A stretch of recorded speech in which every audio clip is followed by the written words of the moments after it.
নমস্কার বন্ধুরা, আমি নীলিমা কুকিং শো থেকে আজ বানাতে চলেছি সোয়াবিনের কাবাব। সোয়াবিনটাকে ভিজিয়ে রেডি করে নিয়েছি। সোয়াবিনের সঙ্গে লাগবে আমার এই যে পেঁয়াজ, রসুন, আদা, কাঁচা লঙ্কা, আর সঙ্গে লাগবে আমার পুদিনা পাতা, আমি ছাড়িয়ে রেডি করে নিয়েছি। আর তার সঙ্গে লাগবে আমার এই ডিম দুটো কাবাবটাকে ভাজার জন্য। আর আমার স্যালাড হবে শসা পেঁয়াজ দিয়ে, আর চাটনি হবে ধনে পাতা, কাঁচা লঙ্কা, রসুন দিয়ে, আর সঙ্গে আমার লেবু লাগবে। সোয়াবিনটাকে আমি প্রথমে জলে ভিজিয়ে নিয়েছি, এবার বেটে নেব। আর সঙ্গে লাগবে আমার বেসন। বেসনটা আমার রেডি আছে, আমি কি করে বানাচ্ছি আপনারা সাথে থেকে দেখতে থাকুন। আমি রেডি করবো। বেটে নিয়েছি এই যে সব মশলাগুলো, এই যে আদা, রসুন, পেঁয়াজ আর তোমার পুদিনা পাতা সব বেটে নিয়েছি। আর এটা আমি সোয়াবিনটা বেটে নিয়েছি। এবার আমি আস্তে আস্তে মেখে নেবো। এটাকে দিয়ে দিচ্ছি আমি 2 চামচ জিরা ধনের গুঁড়ো, সঙ্গে কাঁচা লঙ্কা বেটে দিয়েছি, ওই জন্য আমি আর শুকনো লঙ্কার গুঁড়ো দেবো না। আর আমি দিয়ে দিচ্ছি 3 চামচ বেসন। আমি দেখবো এটাতে যদি হয়ে যায় তাহলে আর দেবো না, যদি না লাগে তাহলে দেব।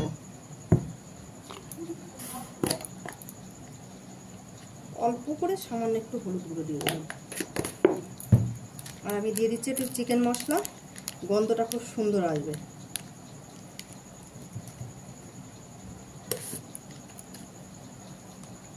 দিয়ে দিচ্ছি আমি পরিমাণ মতো নুন। আর আমি দিয়ে দিচ্ছি লেবুর রস।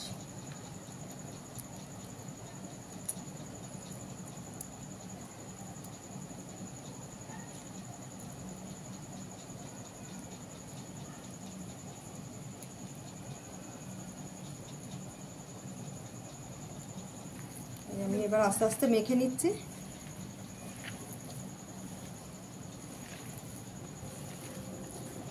এই যে আমি এইভাবে বানিয়ে নিচ্ছি এক এক করে।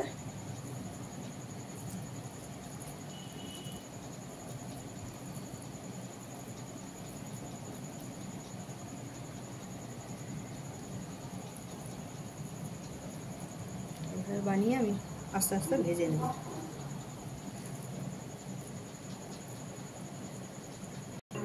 আমি কড়াই বসিয়ে দিয়েছি, তেলও দিয়ে দিচ্ছি, তেলটা গরম হোক। এই যে আমি বানিয়ে রেডি করেছি।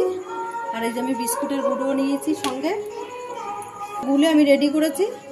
ডিমে চুবিয়ে চুবিয়ে বিস্কুটের গুঁড়ো লাগিয়ে লাগিয়ে আমি ভাজা শুরু করব।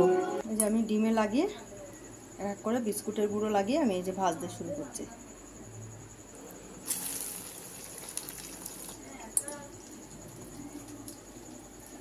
আমি সবগুলো ভেজে নেব।